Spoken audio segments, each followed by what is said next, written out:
A paz do Senhor, seja bem-vindo, seja bem-vinda ao canal do professor Álvaro Bruno para mais uma videoaula da lição número 6, a teologia de Elifaz. Só os pecadores sofrem, é a lição número 6 da nossa revista da CPAD.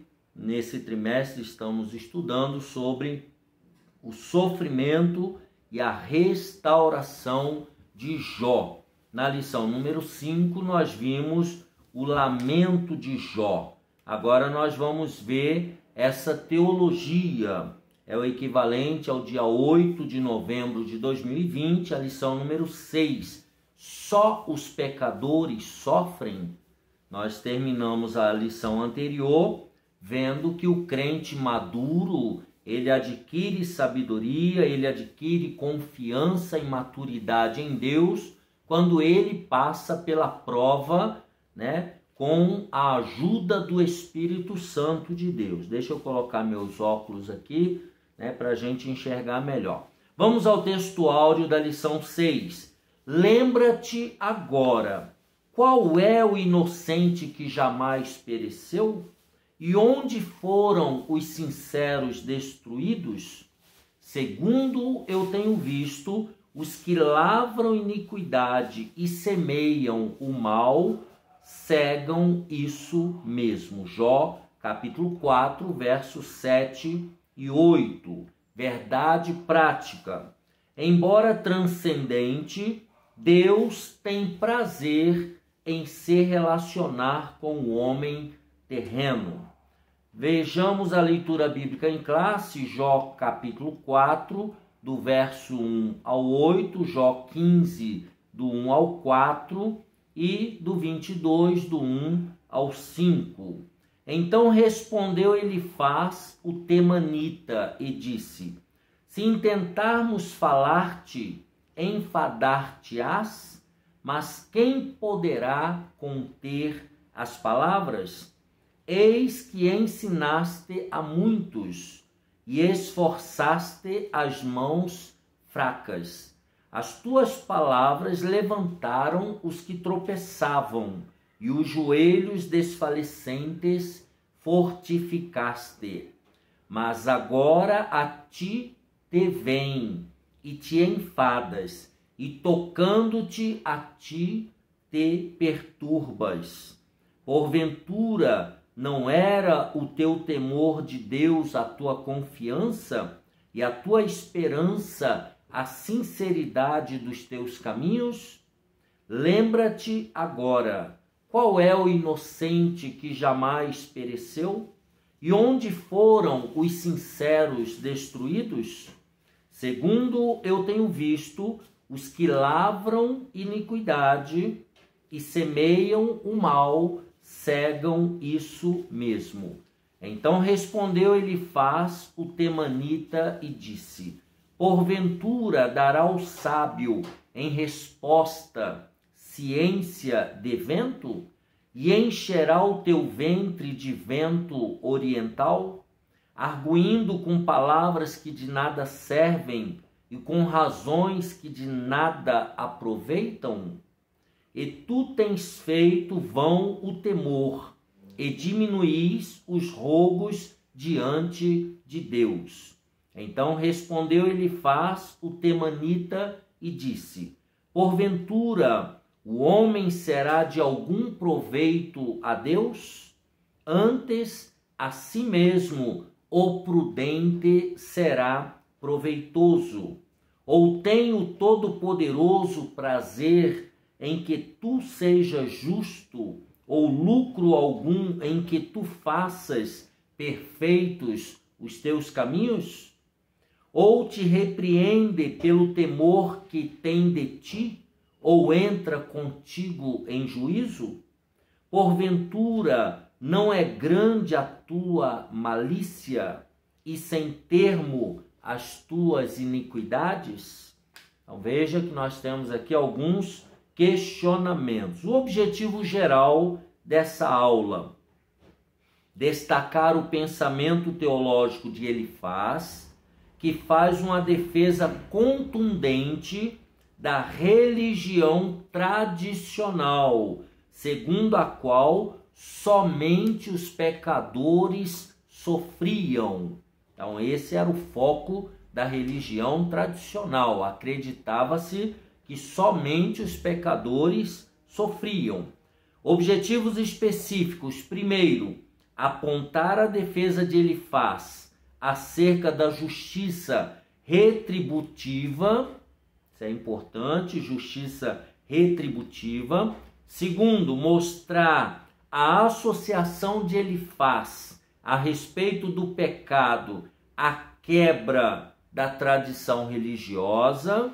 E terceiro, identificar o abismo que Elifaz diz existir entre o Criador e a criatura.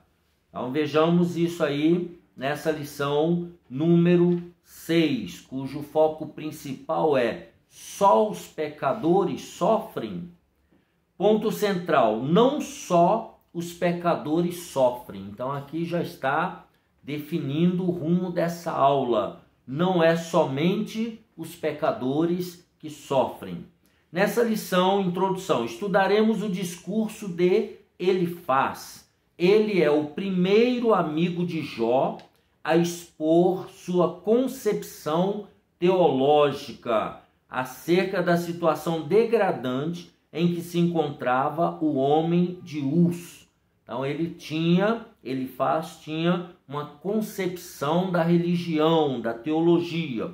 Nesse sentido, veremos que para Elifaz a justiça retributiva é certa, ou seja, só os pecadores sofrem e os justos não passam por reveses. Para ele, Jó contrariou esse ensinamento, atacou a forma religiosa de pensar e, portanto, feriu a ortodoxia que deveria guardar. E, finalmente, veremos também as respostas de Jó a cada acusação de Elifaz. Então, para Elifaz, Jó, ele quebrou as regras da religião tradicional, a forma teológica tradicional de pensar. E qual era essa forma? Só os pecadores sofrem e os justos não passam por reveses. Isso até parece uma teologia que nós conhecemos muito bem, né? Tópico número 1, os pecadores no contexto da justiça retributiva. Primeiro, a lei da semeadura e da colheita. Depois de firmar um princípio oriental de cordialidade, Elifaz se dirige a Jó com uma defesa contundente do pensamento teológico tradicional, que é a justiça retributiva. Ele está firmemente convencido de que a lei de causa e efeito é um princípio da ortodoxia teológica que não pode ser contraditado, ou seja, plantou, colheu. Essa era a justiça retributiva. Vamos ao subtópico 2, que é, no caso aqui, a lei da semeadura e da colheita. Subtópico 2, o homem colhe o que plantou. Essa primeira parte do discurso compreende os capítulos 4 e 5, em que defende que o homem colhe o que plantou. Está lá em Jó 4:8. Quando ele diz: segundo eu tenho visto, os que lavram iniquidade e semeiam o mal, cegam isso mesmo. Para Elifaz, nós habitamos em um universo moral que exige consequências de nossas ações. A Bíblia mostra esse princípio. Por exemplo, o salmista confirma que Deus é bom e justo e, por isso, recompensa os bons e pune os maus. Está lá no Salmo 1, verso 6. O Novo Testamento também atesta esse princípio, porque os olhos do Senhor estão sobre os justos, mas o rosto do Senhor é contra os que fazem males, 1 Pedro 3 e 12.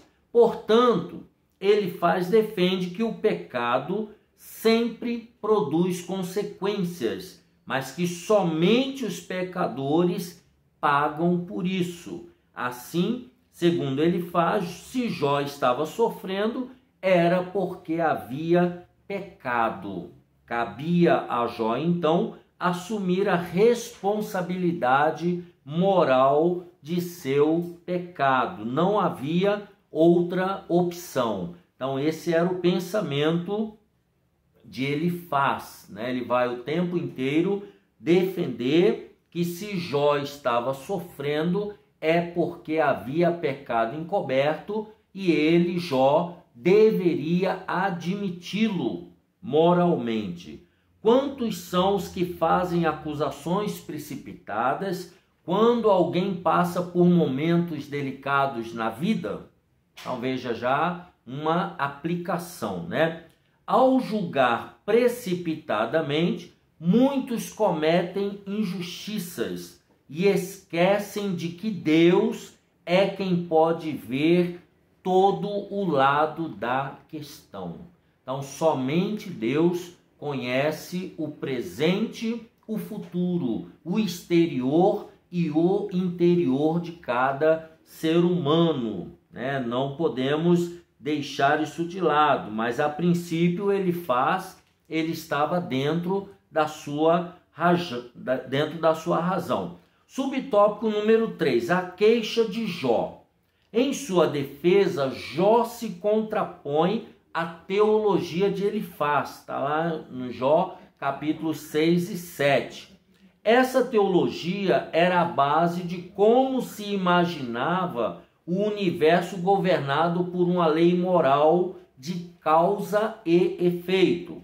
Há uma recompensa para os bons e punição para os maus. Essa é a lógica natural. Elifaz não estava de todo errado, mas equivocou-se quando pensava que esse pressuposto era o único existente, ou seja, na cabeça de Elifaz era somente isso e nada mais e nada menos.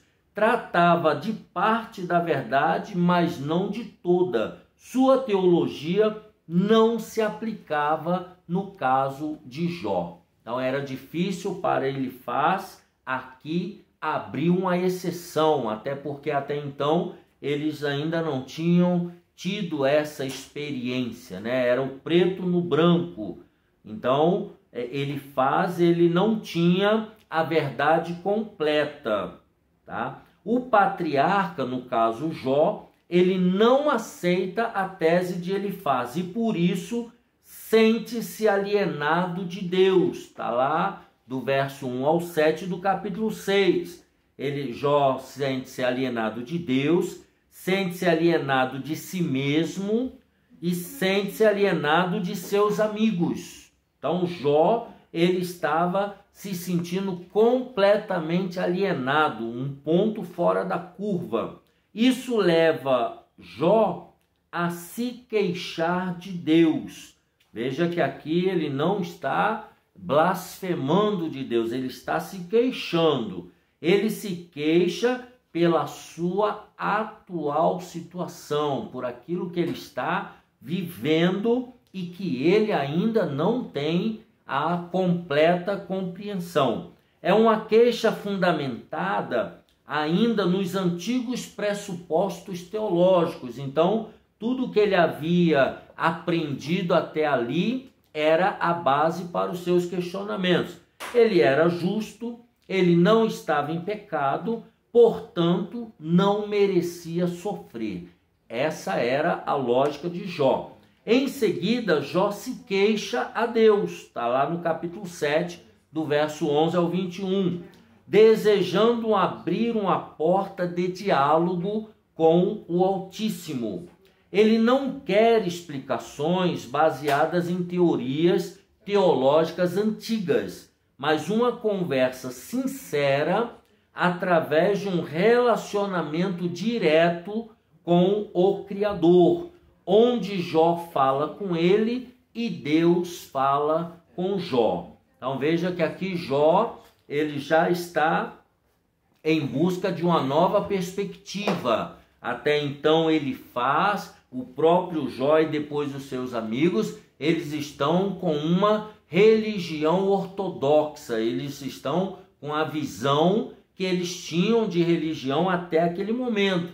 Mas agora Jó, fazendo uma autoanálise, pensando, vendo todo o seu sofrimento, agora ele quer um relacionamento direto com Deus, falar diretamente com Deus e que Deus fale diretamente com ele. Só desta maneira ele vai ter saciado as suas dúvidas, os seus dilemas. Então ele diz aqui, no momento da dor, a melhor coisa a se fazer é se dirigir pessoalmente a Deus. Aqui estamos na aplicação desse primeiro tópico, né? Quando surgem as dúvidas, né? As crises em momento de dor, então a melhor coisa é se dirigir pessoalmente a Deus. Então, resumindo, ele traz a lei retributiva da semeadura e da colheita, mas Jó contesta essa lei em relação a si mesmo, porque ele tinha a sua consciência tranquila de que não havia plantado nada de errado e de ruim para estar colhendo toda aquela tragédia. Então, ele contesta essa lei em relação a si mesmo. Tópico número 2, os pecadores no contexto da tradição religiosa. Subtópico 1, ortodoxia engessada.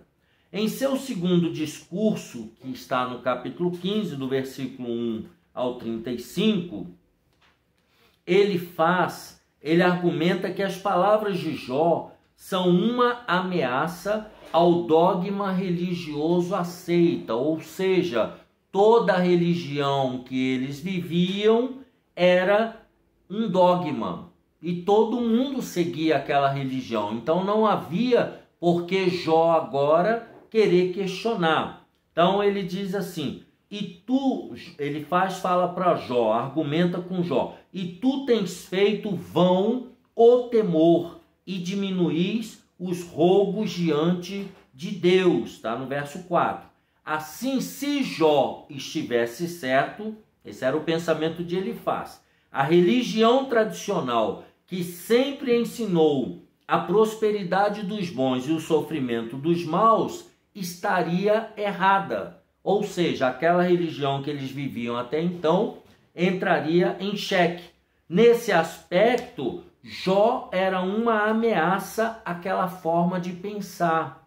Por isso, ataca Jó de uma forma contundente, dizendo que suas palavras não revelam sabedoria, mas são palavras ao vento. Então, é como se um culpado estivesse fazendo a sua própria defesa. Era mais ou menos isso que estava dizendo. Eles tinham uma religião, eles tinham uma ortodoxia, e agora Jó estava contrapondo tudo isso, tá? Subtópico número 2, uma ameaça à tradição religiosa. Tudo que ameaça a religião tradicional é colocado em xeque. A partir do versículo 7 do capítulo 15, apela para a tradição religiosa como forma de validar seu princípio teológico. Que sabes tu que nós não saibamos? Ele vai perguntando para Jó. Que entendes que não haja em nós?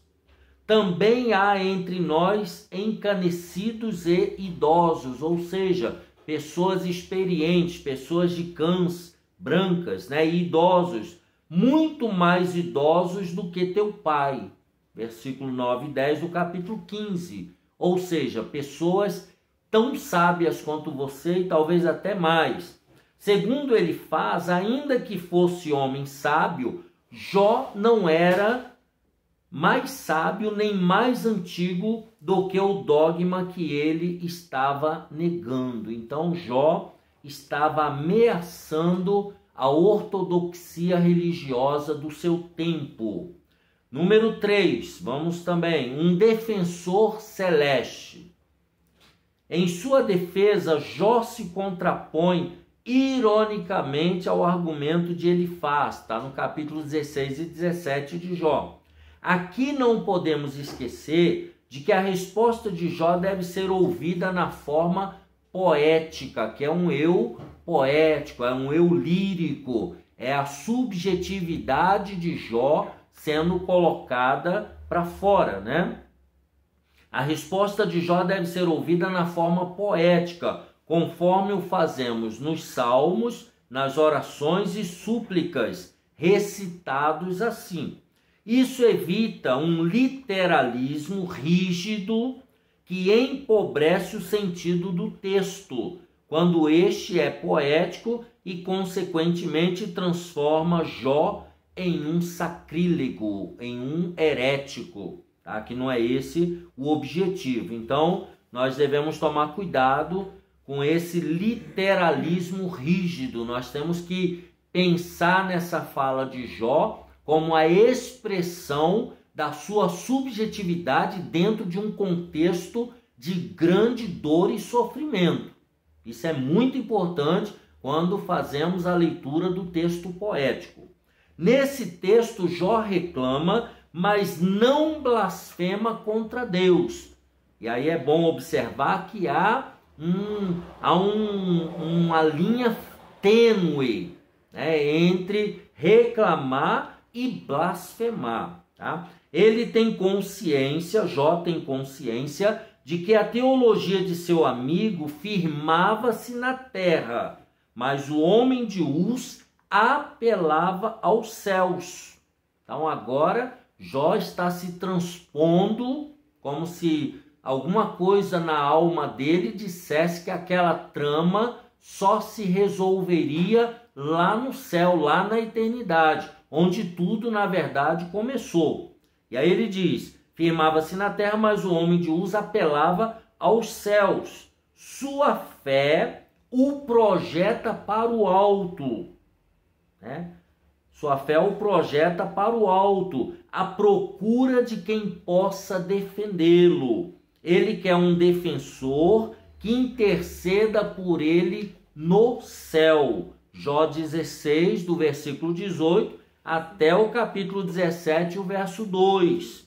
Então o patriarca se expressa em linguagem poética, mas sua mensagem é profética. Então veja que aqui nós já temos a subjetividade de Jó, o mundo interior de Jó, já com uma mensagem profética, já a fé entrando em ação, já não é mais o romancismo humano. Aqui nós já temos uma teologia da fé abraâmica, né? Seu anseio por um mediador prenuncia o justo advogado Jesus Cristo, que está lá em 1 João. Eu vou ler na melhor Bíblia de Estudo do Brasil, a Bíblia de Estudo Pentecostal da nossa CPAD, um curso teológico completo, a Bíblia de Estudo Pentecostal. Então, 1 João, capítulo 1,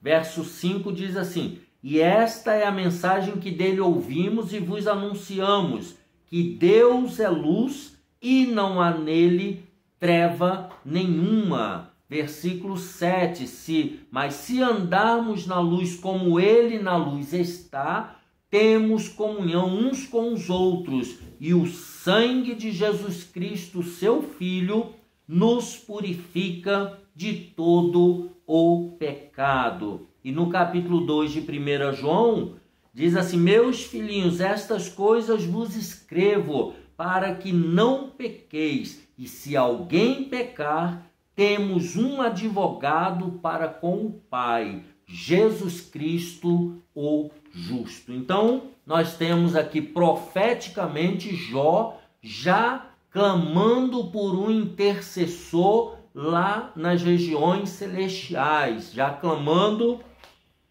por um advogado lá no céu que intercedesse por ele, porque ele sabia da sua situação de justo, de que não havia cometido mal nenhum e que essa justiça retributiva não se aplicava a ele.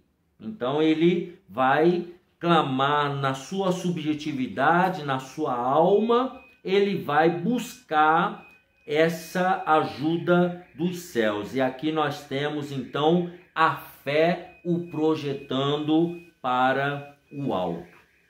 Resumindo, diante do novo discurso de Elifaz, Jó reclama, mas não blasfema contra Deus. Então nós temos a ortodoxia engessada, nós temos aqui Jó colocando em xeque, ameaçando a tradição religiosa, e temos Jó buscando um intercessor lá no céu, um defensor lá no céu.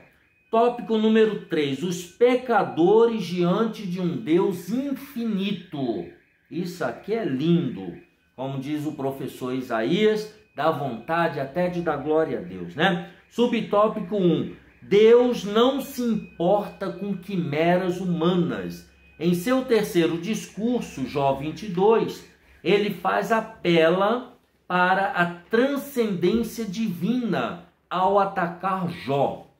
Grosso modo, a transcendência diz respeito ao conjunto de atributos do Criador que ressalta a sua superioridade em relação à criatura. Então, colocando Deus muito distante da sua criação, da sua criatura. Significa que Deus está acima da criação e não é limitado por ela. Realça, portanto, a infinitude divina em contraste com a finitude humana, ou seja, Deus ele é eterno, o ser humano ele é finito, ele tem um término, a sua vida acaba, né? É isso que ele está contrastando aqui, realçando. Para Elifaz, o sofrimento de Jó era um atestado de que ele havia pecado, de acordo com a lei retributiva, justiça retributiva, e que por isso Deus o havia abandonado.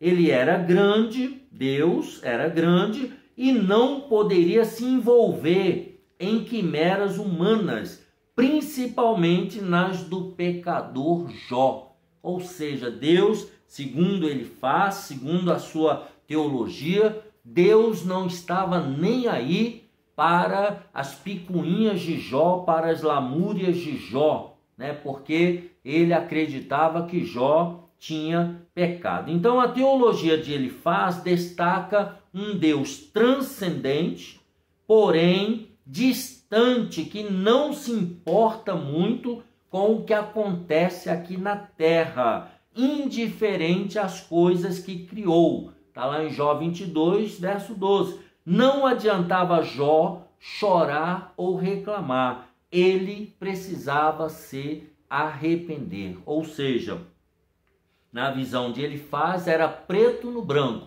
Jó pecou, tinha que se arrepender. E Deus não estava nem aí para as picuinhas de Jó, para as reclamações, para as quimeras, os questionamentos. É isso que Elifaz estava colocando, que Deus era transcendente, que Deus já tinha criado a terra, criado os homens e agora cada um com seus problemas. Era mais ou menos isso que Elifaz estava falando para Jó. Ele queria convencer Jó de que Jó tinha pecado e que tinha que se arrepender, né? Essa era a visão, né, de Elifaz, que Deus não se importava com quimeras humanas. Subtópico número 2, Deus caminha com os homens. Nessa parte da poesia, Jó expõe seus argumentos de forma mais clara, do capítulo 23, do versículo 1 ao capítulo 24 até o versículo 25. Jó demonstra que nunca negou a transcendência de Deus, como Elifaz quer dar a entender. Então, quer dizer, Elifaz estava colocando palavras na boca de Jó. Jó nunca negou a transcendência de Deus, a grandeza de Deus, a infinitude de Deus. Ele reconhece que Deus é excelso e pode fazer o que intenta. Jó 23:13 diz: mas se ele está contra alguém, quem então o desviará? O que a sua alma quiser, isso fará. Então isso aqui é Jó admitindo que Deus, ele é o Senhor dos senhores e ele faz aquilo que lhe apraz. Todavia, esse é apenas um lado da história. Jó está consciente que esse Deus, embora grande, também caminha com os homens. Jó 23:10, eu torno a ler na melhor Bíblia de Estudo do Brasil, que é a Bíblia de Estudo Pentecostal, um curso completo de teologia, mas isso não impede que você estude conosco na FAESP, na sede do Belenzinho, em São Paulo, ou no núcleo, um dos nossos núcleos, principalmente em Parelheiros, onde estamos eu e pastor Fernando. Então, Jó 23:10, o texto diz: mas ele sabe o meu caminho, prove-me e sairei como o ouro. Então Jó aqui admite que Deus caminha com os homens. Deus não deixa nenhum ser humano sozinho. Então a ideia no texto hebraico é que Jó passa a ficar cada vez mais seguro e consciente, não apenas de seu caminhar com Deus, mas do caminhar de Deus com ele. Então Jó tem um vislumbre de que Deus está no controle de tudo, que ele não está sozinho, ele tem a sua consciência tranquila. E é exatamente isso. Não devemos temer mais em ficar diante de Deus, pois o andar com ele é reto. Em Cristo Jesus, Deus caminha com os homens. Sendo o Altíssimo transcendente, envolve-se com os seres humanos nos diversos detalhes da vida. Então, nós, seres humanos, não estamos largados à própria sorte. E Jó, ele conseguiu pela fé vislumbrar isso. E no capítulo 42, ele é então recompensado por causa da sua fé nesse Deus Altíssimo, transcendente, infinito, mas que não deixou a sua criação à própria sorte. Então vamos à conclusão. Estudamos a síntese desse tópico. Então diz que enquanto para Elifaz Deus não se importava com as quimeras humanas, para Jó Deus caminhava com os homens, como todos nós cremos, Então, concluindo, estudamos o pensamento teológico de Elifaz, um dos amigos de Jó. Para ele só os maus sofriam os infortúnios da vida. Para Elifaz, ele estava convencido de que, ao se negar a reconhecer de que estava em pecado, Jó depunha contra a religião tradicional que eles tinham até então, que sempre associou as desgraças ao cometimento de algum pecado, então a justiça retributiva. Para ele, Jó estava abandonado por Deus, e isso era uma prova irrefutável de que havia pecado. Jó o contrapôs e defendeu sua integridade e comunhão diante de Deus. Portanto, meu irmão, minha irmã, nós temos aqui que os pecadores sofrem, mas todos os seres humanos sofrem. O exercício da fé, e por que não dizer o exercício da vivência humana, ela passa pelo processo do sofrimento. A questão é, você vai passar o sofrimento sozinho ou ao lado do Deus Todo-Poderoso, Criador dos céus e da terra? Nós escolhemos, como cristãos, passar pela vida na companhia do Deus Todo-Poderoso. Que Deus te abençoe e te guarde. Essa foi a lição número 6, equivalente ao dia 8 de novembro de 2020. A próxima lição será a lição número 7, né? E vamos ver a teologia de Bildade. Que Deus te abençoe e te guarde. Deixa aqui embaixo o seu gostei. Compartilhe essa videoaula com o maior número de pessoas para que elas também sejam abençoadas por Deus. Um abraço apertado e até a próxima, se Deus quiser.